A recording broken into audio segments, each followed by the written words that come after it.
ये सिर्फ जहाँ पे जिस सेक्टर में इन्वेस्टमेंट ज्यादा होता है वहां पे रिटर्न्स भी ज्यादा होते हैं। Sujal, good evening.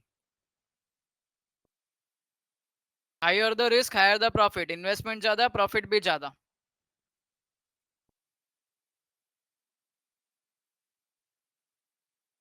एक सिंपल सा एग्जांपल देता हूँ ना। सब लोग रेलवेज में जॉब करने के लिए, आयुष गुड इवनिंग, रेलवेज में जॉब करने के लिए कितना पैसा खर्चा करते हैं? अच्छा सर, वो लिमिटेशंस में क्यों? तो लिमिटेशंस में बेटा इसके लिए है कि एक वेल स्टैब्लिश्ड रेलवेज को बनाने के लिए गवर्नमेंट को इतना खर्चा करना पड़ता है। ह्यूज इन्वेस्टमेंट है उसकी।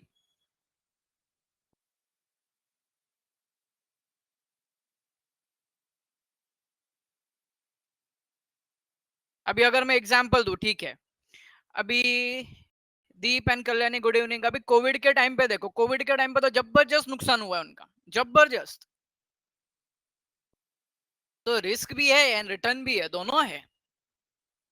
दीप good evening, 4 minutes to go.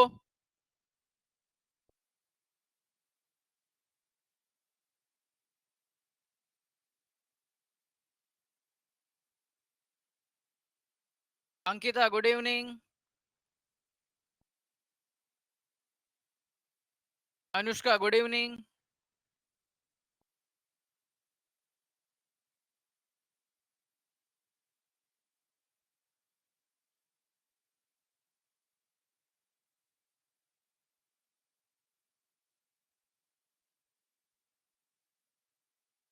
Roston, are you there?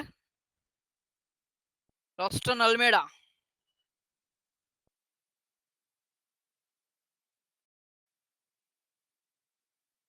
निमेश जोशी, निमेश जोशी।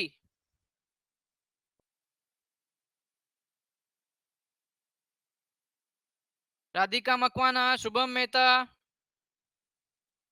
मनन ने बोला आपने रिड्यूस पोर्शन का कंफर्म किया। बेटा रिड्यूस पोर्शन का कुछ इस तरीके से है, सबके विचार ऐसे बांटे हुए हैं।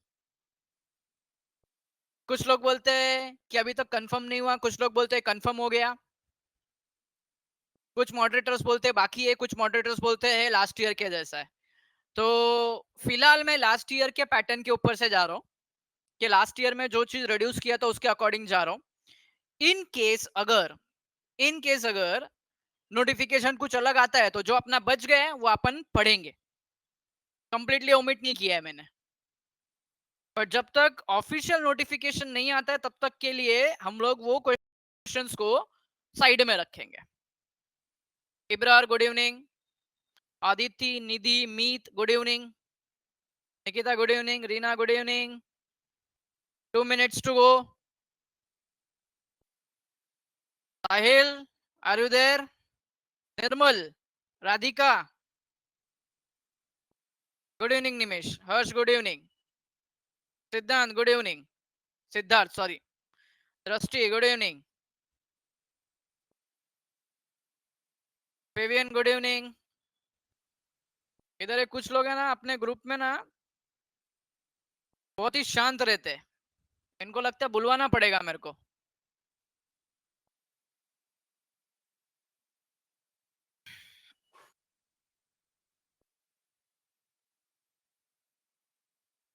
Mihir good evening.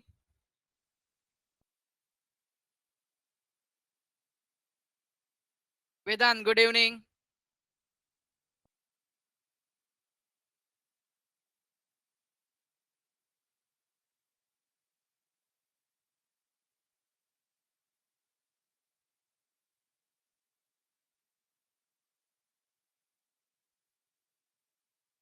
पेवियन, तेरे स्क्रीन पे ही आज कौन सा टॉपिक है?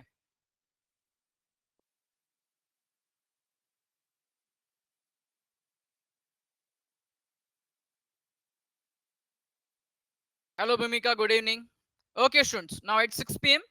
चलो स्टार्ट करते हैं हम लोग chapter number 1। And believe me, आज का लेक्चर और नेक्स्ट क्वेश्चन का लेक्चर, ये दोनों लेक्चर में चैप्टर नंबर 1 कंप्लीट हो जाएगा अपना। सर क्यों? तो बेटा यहाँ पे ध्यान दो। ये चैप्टर के अंदर if I am not wrong I think so total 4 question है,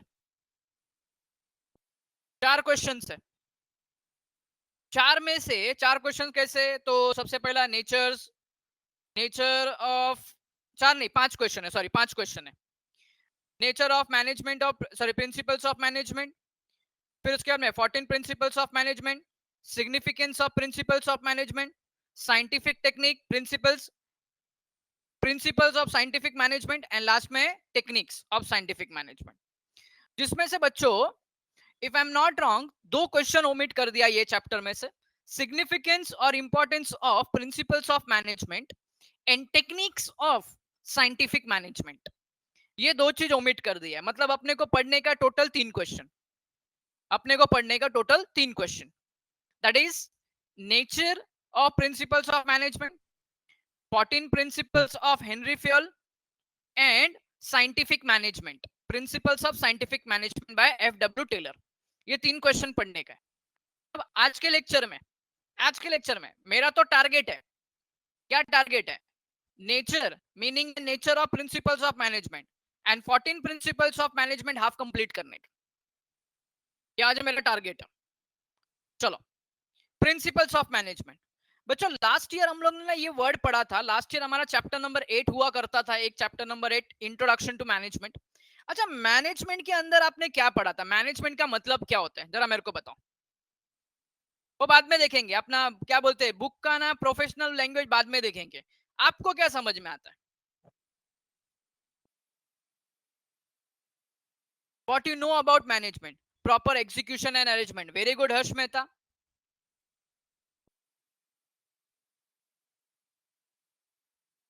वेरी गुड, परफेक्ट है। थिंक अबाउट प्रोग्रेशन, ओके मनन, ये भी बराबर है।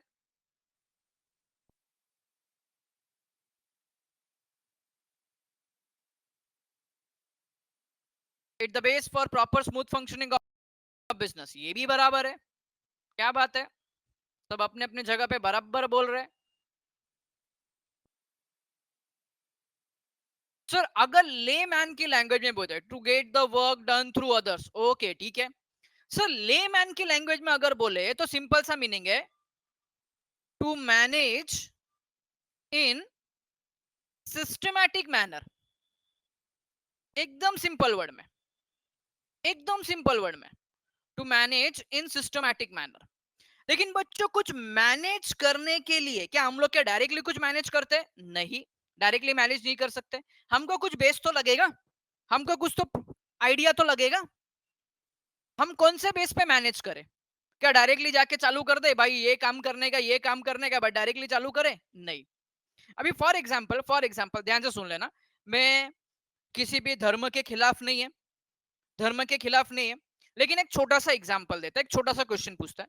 आपके घर में जो भी रिचुअल्स होते हैं या जो भी कस्टम्स फॉलो होते हैं, ये आपके धर्म के जो आइडियोलॉजी होते हैं या जो कॉन्सेप्ट है या थियरीज बोल सकते हैं, उसके ऊपर बेस्ड होते हैं। M I right, M I right. एक छोटा सा एग्जांपल, आप जो करते हो वो अकॉर्डिंग टू आपके जो प्रिंसिपल्स है या आपके जो गॉड है जिन्होंने बोला हुआ है, उनके अकॉर्डिंगली, उन्होंने जो प्रिंसिपल्स दिए, उन लोग ने जो आइडियाज दिए हुए, उन लोग ने जो कॉन्सेप्ट है, उसके अकॉर्डिंगली आप क्या करते हो, काम करते हो। ओके, वो बात अलग है, आप उसमें मॉडिफाई करोगे, उसके अकॉर्डिंगली काम करोगे, बराबर है।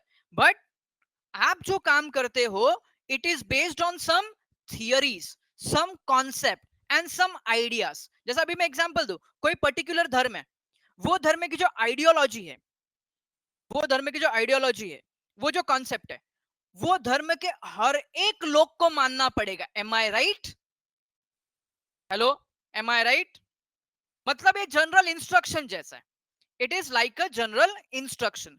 तो सिमिलरली बच्चों, वो जो आइडियाज है, वो जो कॉन्सेप्ट्स है, वो जो थियरीज है, these ideas, these general instructions, these concepts are known as principles। तो ये जो कॉन्सेप्ट हो गया, ये जो थियरी हो गए, ये जो जनरल इंस्ट्रक्शंस हो गए, ये सबको हम लोग बोलेंगे प्रिंसिपल्स ऑफ, उसको हम लोग बोलेंगे प्रिंसिपल।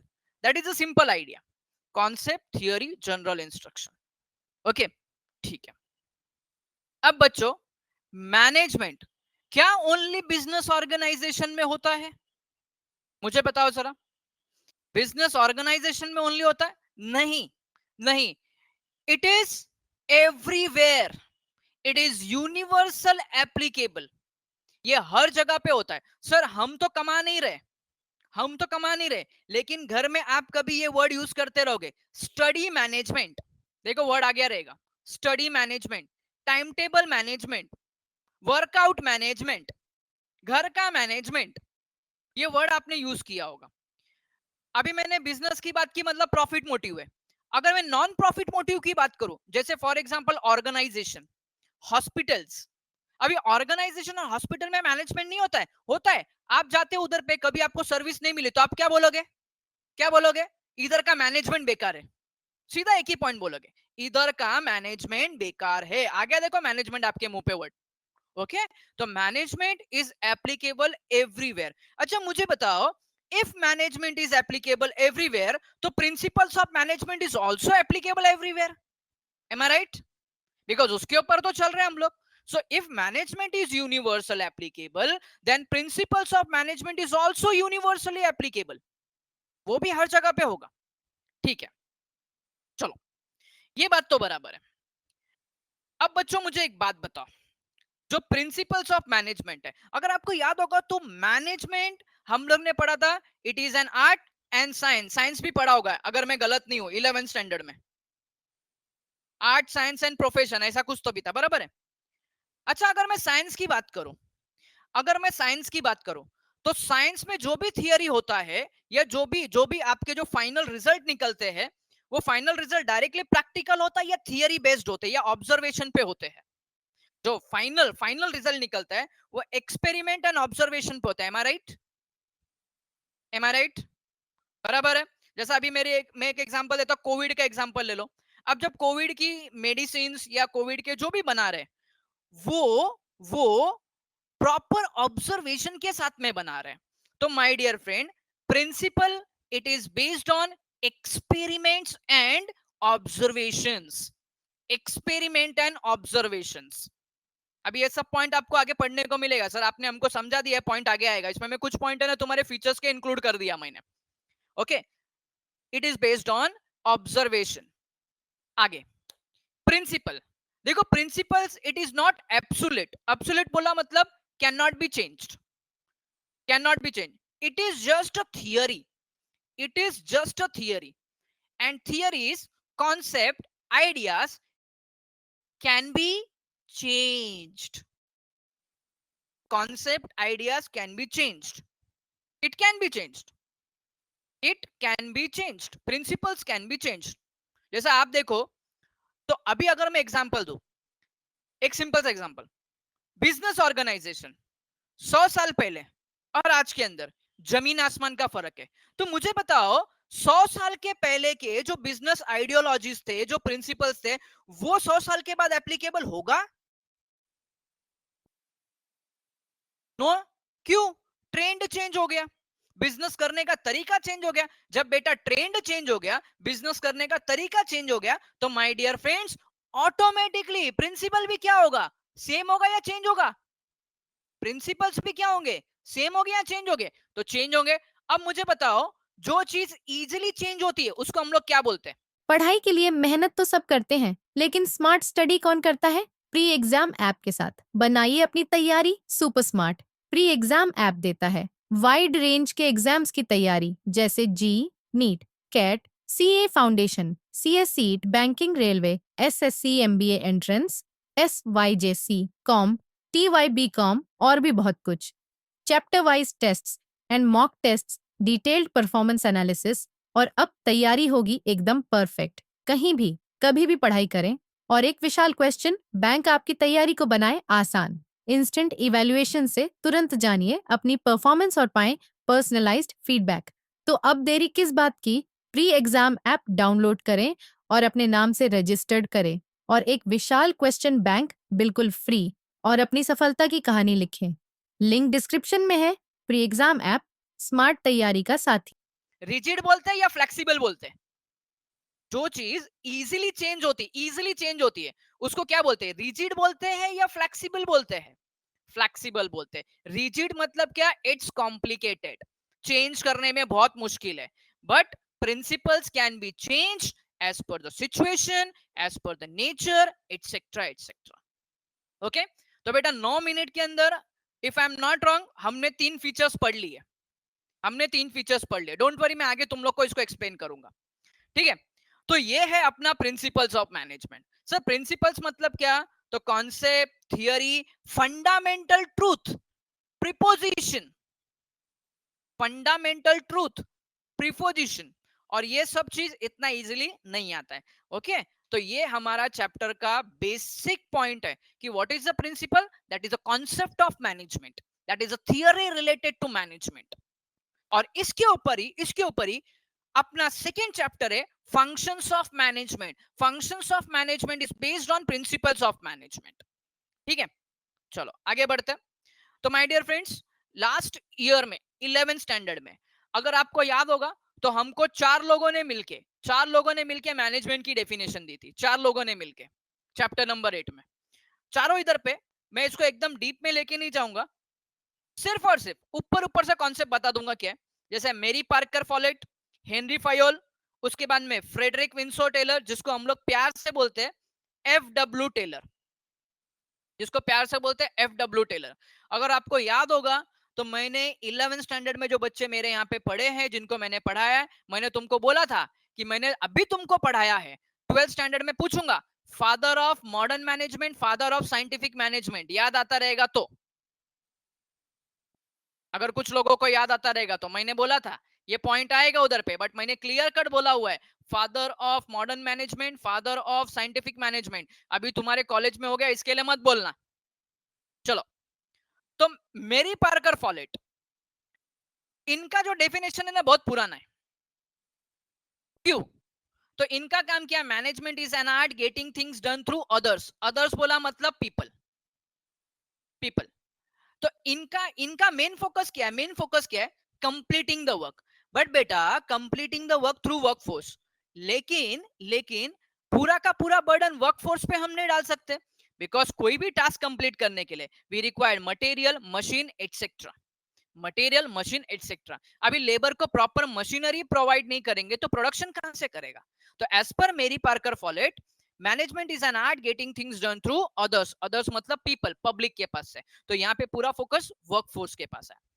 उसके बाद में हेनरी फाइल ने जो डेफिनेशन दिया है ना, it is very systematic definition.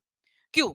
Henry file ने बोला कि कोई भी काम है ना, एकदम सिस्टमैटिक में हुनर में होना चाहिए। जैसे for example, to manage, manage मतलब management, management is an forecast and plan, जिसमें एक पॉइंट आ गया प्लानिंग। टू ऑर्गेनाइज, ऑर्गेनाइज मतलब ऑर्गेनाइजिंग। टू कमांड, कमांड मतलब डायरेक्टिंग। टू कोऑर्डिनेट, कोऑर्डिनेट मतलब कोऑर्डिनेटिंग। एंड सबसे लास्ट में कंट्रोल मतलब कंट्रोलिंग। अब अगर आपको याद होगा या आपने पढ़ा होगा, तो नेक्स्ट चैप्टर के अंदर यही सब अपने को पढ़ने का है, राइट? हेलो बच्चों, नेक्स्ट चैप्टर में हम लोग को यही पढ़ने का। सो हेनरी फायोल ने क्या बोला, completing the work, it is not an objective of organization, but completion of work or functions of management must be in systematic manner to achieve organizational goal, ये हेनरी फाइल का बोलना था कि ओनली काम करना कंप्लीट नहीं है, इधर पे पूरा फोकस मैनेजमेंट पे होना चाहिए। और मैनेजमेंट ये सब चीज से बनता है, planning, organising, directing, coordinating and controlling, ये सबको मिला के मैनेजमेंट बनता है, ये हेनरी फेल का बोलना था। उसके बाद में आते हैं फ्रेडरिक विंस्लो टेलर। तो भाई इन्होंने तो बोला जो मैनेजमेंट है ये साइंस है। अब साइंस का मतलब क्या होता है? देखो, साइंस में कोई भी चीज होती है, वो जब तक एक्सपेरिमेंट, ऑब्जर्वेशन ये सब करके नहीं होता, तब तक उसका फाइनलाइजेशन नहीं होता। मतलब हम लोग को, जैसे फॉर एग्जांपल अभी कोविड का दवाई बना रहे हैं, तो हम जो काम करने जा रहे हैं, हम जो मेडिसिन बनाने जा रहे हैं, वो ये अप्रोच के साथ में बनाने की कि कोविड का मेडिसिन बन के रेडी हो। तो इनका बोलने का मतलब है कि जो मैनेजर है, मैनेजर है, मैनेजर शुड नो कि एग्जैक्टली क्या करना है, what we have to do, या हमको फ्यूचर में क्या काम एग्जैक्टली करने का है, और वो काम बेस्ट मैनर में हो रहा है कि नहीं, वो काम बेस्ट मैनर में हो रहा है कि नहीं। इसके लिए साइंस का हेल्प लेना पड़ेगा। क्यों?